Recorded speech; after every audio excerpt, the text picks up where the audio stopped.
Let's start with LeBron and Stephen A. because chronological order before we get to the groin injury.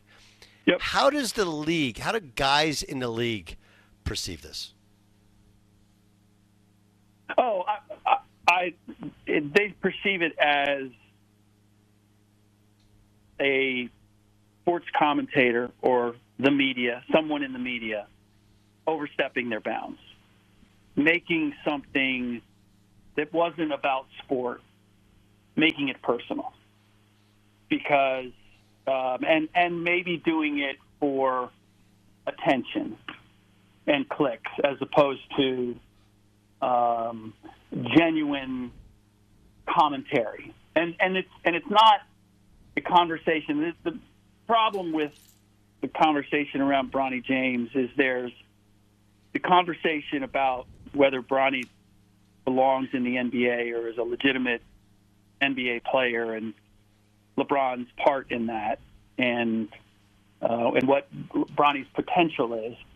And then there is where Stephen A. took it, which is, I'm begging you as a father, don't do this to your son. That's what made it personal. That's where, and I mean, let's take a step back.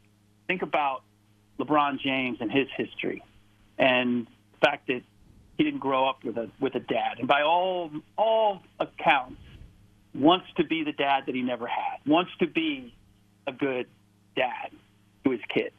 And Stephen A. was basically saying publicly, "You're not being a good dad to your son, and I'm going to pull you up on that. I need to tell you how you're not being a good son, or how you should be a good father to your son." And that's where it went out of bounds. And I don't actually, LeBron's response to that, I don't have a problem with it if he has a problem with it, because I thought that Stephen A's, I don't think it was genuine. I thought it was theater.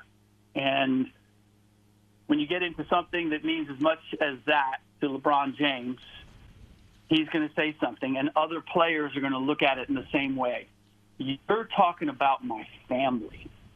You're not talking about an NBA player now, not the way that Stephen A. framed it. You're talking about my family, and they're going to feel some kind of way about that.